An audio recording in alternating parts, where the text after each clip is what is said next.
మన రాష్ట్ర పరిస్థితులు అధ్వానంగా ఉన్నాయి.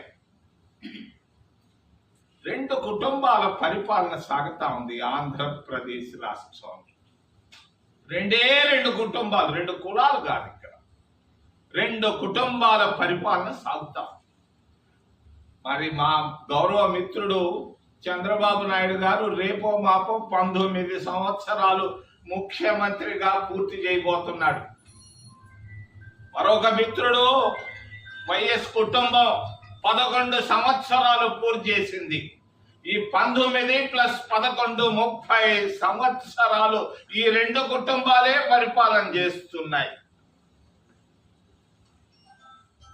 మరి ఈ 2 కుటుంబాల పరిస్థితులు ఏంటి? ఒకప్పుడు చిన్న కుటుంబం, నిరుపేద కుటుంబంలో నుంచి వచ్చింది వైఎస్ కుటుంబం. అనుమానం ఉంటే ఎవరైనా అడగొచ్చు ప్రశ్న. మరి చంద్రబాబు నాయుడు చిన్న కుటుంబంలో నుంచి వచ్చాడు. నాకు తెలుసు ఆయన 50 సంవత్సరాలుగా. ఈరోజు ఈ 2 కుటుంబాలు ముఖ్యమంత్రులుగా రాష్ట్రాన్ని 11 లక్షల కోట్ల రూపాయల అప్పుల్లోకి తీసుకెళ్లారు. ఎవరు తీసుకెళ్లారు? 70 సంవత్సరాలు ఆంధ్రప్రదేశ్ లో 30 సంవత్సరాలు ఈ 2 కుటుంబాలే పరిపాలించాయి. నేను ఎన్టీ రామారావు గురించి మాట్లాడుతోంది. మరి 11 లక్షల కోట్ల రూపాయల అప్పుల్లోకి తీసుకెళ్లి 55,000 కోట్ల రూపాయలు వడ్డీ కట్టుకుంటున్నారు సంవత్సరానికి. ఏమవుతుంది? ఆంధ్రప్రదేశ్ రాష్ట్రం అప్పుల రాష్ట్రంగా తయారు చేసిన ఈ 2 కుటుంబాలు. మరి అంతేకాదు, మరి పరిస్థితులు వీళ్ళు మాత్రం సంపన్నులు అయ్యారు. ఒక ఆయన 100 కోట్ల రూపాయలు సంపాదిస్తే ఇంకొక ఆయన 1000 కోట్ల రూపాయలు సంపాదించారు. ఎక్కడిది ఇది? ప్రజల సొత్తు కాదా? ఏంటి వ్యాపారాలు? ఎక్కడున్నాయి మీ వ్యాపారాలు? ఇన్ని 1000 కోట్ల రూపాయలు వచ్చేదానికి.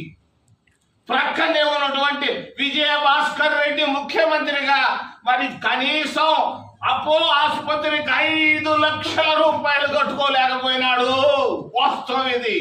అడగండి పోయి అపోలో ప్రతాప్ రెడ్డిని. ఆయన 5 లక్షలు కూడా ఆరోగ్యానికి ఆయన చివరి రోజుల్లో కట్టుకోలేకపోతే అపోలో ప్రతాప్ రెడ్డి మాఫీ చేశాడు. ఆయన చనిపోయిన తర్వాత విజయభాస్కర్ రెడ్డి గారు కనీసం ఇంటికి కరెంటు కూడా డబ్బులు కట్టుకోలేనటువంటి పరిస్థితుల్లో విజయభాస్కర్ రెడ్డి ముఖ్యమంత్రిగా ఉంటే ఈ 2 కుటుంబాల పరిస్థితి, 2 కులాలు కాదు ఇక్కడ, 2 కుటుంబాలు. ఏంటిది? విజయభాస్కర్ రెడ్డికి వీళ్ళకి ఏంటి తేడా? రాయలసీమ జిల్లాలో నుంచి వచ్చారు. ఏమి చేశారు రాయలసీమ జిల్లాలకి ఇళ్ళు? నేను నిన్న మదనపల్లిలో 12 గంటలకు మొదలుపెట్టి ఇక్కడికి వస్తే మరి అనంతపురం జిల్లాలో ఏమీ కనపడలేదే. రాళ్ళు తప్పించి కనీసం ఒక్క చెట్టు లేదు, ఈ పక్క కానీ ఆ పక్క కానీ. ఇదే మీరు సాధించింది? రాయలసీమ నుంచి వచ్చి 2 కుటుంబాలు ఏం చేశారయ్యా రాయలసీమ జిల్లాలకే? మీరేం సంపన్నులు అయ్యారు. ఆంధ్ర పరిస్థితి అదుగు అలా ఉంది పరిస్థితి. చివరిలో కాపులు, అవినీతి. పక్కనే విజయ్ వచ్చాడు. 100 సంవత్సరాలు 100 రోజులు పూర్తి చేశాడు. ఈరోజు అవినీతి పూర్తిగా లేదు అక్కడ. ఒక సినిమా యాక్టరు అధికారంలోకి వచ్చి 100 రోజులు పూర్తి చేసి 0 అవినీతి. ఎవరో ఒక ఆర్టీఓ 500 అడిగాడంటే ఒక లారీ దగ్గర, వాడిని సస్పెండ్ చేసి పారేశాడు. ఎవరో పోలీస్ స్టేషన్ మామూళ్ళు అడిగారంట తమిళనాడులో. స్టేషన్ మామూళ్ళు కూడా జరగటం లేదు. కానిస్టేబుల్ కూడా 100 రూపాయలు కూడా తీసుకోలేనటువంటి పరిస్థితుల్లోకి తీసుకొచ్చాడు ఆయన.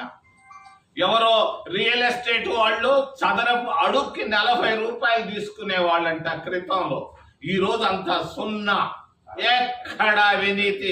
100కి 100 పాళ్ళు ఆపేసినటువంటి ఘనత విజయ్కి దొరికింది. ఆంధ్రప్రదేశ్ రాష్ట్రంలో ఎక్కడ పట్టినా అవినీతి. పోలీస్ స్టేషన్లో అవినీతి, ఆర్టీఓ ఆఫీసులో అవినీతి, తహసీల్దార్ ఆఫీసులో అవినీతి. ప్రతి ఎమ్మెల్యే దోచుకుంటున్నాడు దేశాన్ని, రాష్ట్రాన్ని. ఇసుక దోచుకుంటున్నాడు, మైన్స్ దోచుకుంటున్నారు.